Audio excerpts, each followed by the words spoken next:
These are the kinds of forms you have to fill out in this country in a place like that if you want to start a business or get anything done.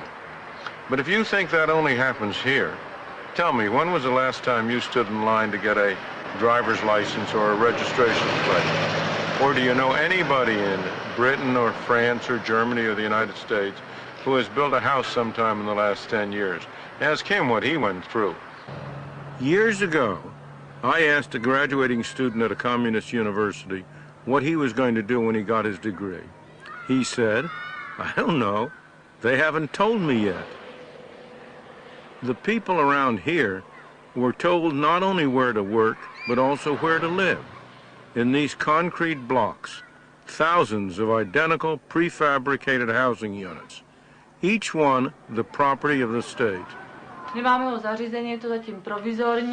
Maria and her husband live in one of them with their 2 children. Some years back, they were put here by the Czech communist authorities and given jobs nearby, but they've never liked the place. Yet even now, after the revolution, they can't move. There is no excuse for any of that. Housing can easily be converted to private property. And one result would be that people could sell their homes and move to get better jobs, or just to go and live where they really want to. All sorts of new opportunities would open up.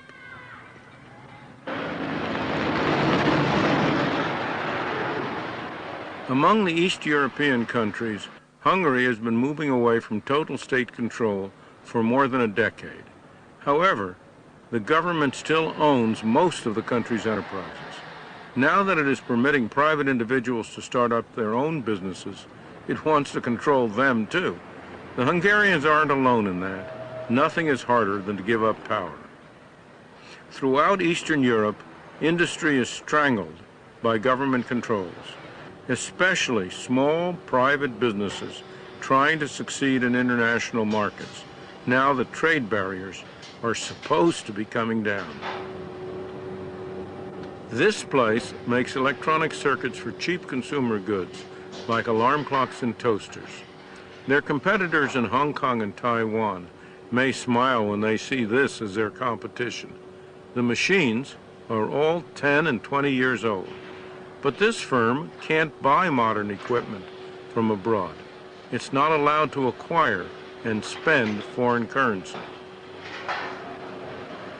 They can now manage because the wages they pay are so low, but they can't count on that forever.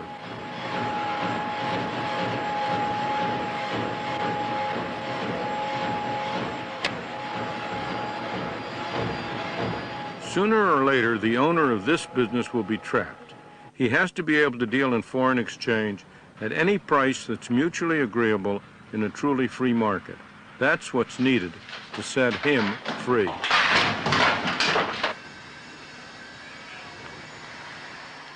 West of Budapest, the road passes through this little village. It's mainly a farming community, but there is also a small cooperative that processes wood for house building. It's owned by the workers.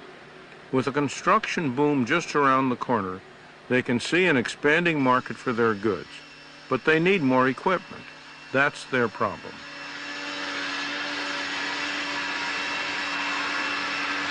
Their only recourse for finance is to the local government bank. It won't help them because it wants to protect the state factory down the road. One alternative is a joint venture with a foreign company, but the workers are jealous of their independence. Permitting competitive banks or freeing the foreign exchange market would broaden their options. They'd be able to get the new equipment they need to expand and prosper.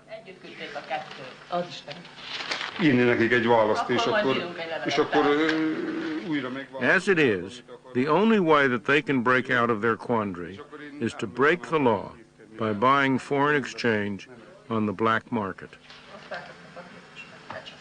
And that's what's going on here. Money hustlers trading in foreign currencies. Corrupting, yes, but also serving a real function by promoting business efficiency. It should be legal, not illegal, done through private banks, not on the street.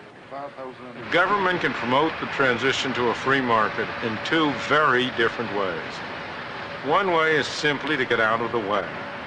Let dozens of Rubik cubes emerge from the ingenuity, enterprise, and drive of the Hungarian people. Another way is to try to plan the transition. That way, one thing is sure. The people who do the planning will make sure that they end up on the top and the little man is on the bottom. And here in Budapest, like everywhere in Eastern Europe, small enterprises are only too well aware of that reality. Every building in this street of shops is state-owned, but out of sight down the back alleys, there's a new and vibrant world of business growing. This place has nothing to do with the state.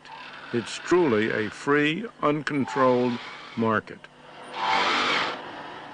The women earn 3 times as much as they could in the state clothing factories. They make fashion garments for the young. It's a fickle market that is always changing. Their job is to keep ahead of it, to innovate.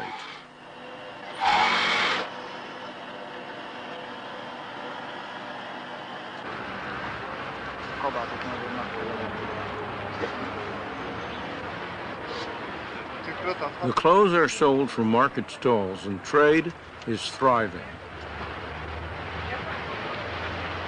2 years ago, this place was a derelict building site. Now, taken together, all the stalls have the annual turnover of a good-sized department store, simply because the market has been allowed to develop without state interference. Imagine the effect if production all over Hungary, Poland, and Czechoslovakia were set free like this. Here's another real success story, this time in Czechoslovakia. Martin was a rock musician. Today he makes documentary films. Some years ago, he did a concert tour of the United States and brought back second-hand recording equipment. The communist government let him bring it back after paying a hefty import tax because he said he wanted to record folk music, something the government was not doing and did not plan to do.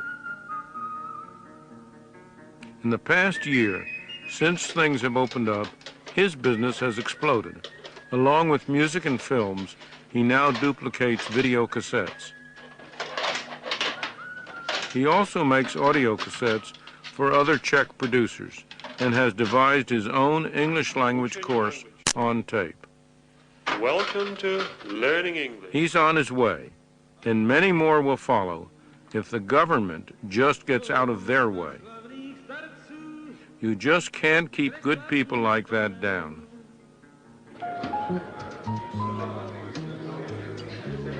The guests at this party aren't much interested in self-driving entrepreneurs like Martin. High-powered business executives from North America and West Europe, they're interested in bigger game. They are here to do business and make good profits for their firms. They'll do it by arranging joint ventures between their Western companies and government enterprises. To succeed, they have to get on the right side of the politicians and the bureaucrats who are in charge. It's large-scale lobbying, very much in the Western manner. The danger is that in the process, local government bureaucrats and big foreign business will end up freezing out local entrepreneurs. The government to do. Yeah, but Les is very aware of the fact that the government is worrying about selling out the country. The assets of Hungary belong to the people of Hungary. Right. I do not believe they should be sold. You're a citizen of Hungary. Who owns the state enterprises? Okay, the society as a whole. Not the society, the people. Well, that's Well, give it to the people. Yeah. In finance ministries all over Eastern Europe, the talk is all about privatization. But rhetoric is one thing, action sometimes very different. One example is in Prague, where Václav Klaus, the finance minister, is desperately trying to free the Czech economy. Are doing the same exactly. the people who were the reformers at that time were then, after the Russian invasion, they were fired from their jobs and they returned to politics with their own extremely obsolete ideas. And now they are trying. But he's up against political interests that aren't ready to give up control. They're all anti-communists, all in favor of markets. But many are still beguiled by the idea of market socialism, a third way between capitalism and socialism. Klaus and I believe that is a mirage, that a third way will take Czechoslovakia straight to the third world. It must either move directly to a pure free market or it will get stuck, just as Yugoslavia has. Out of touch with reality.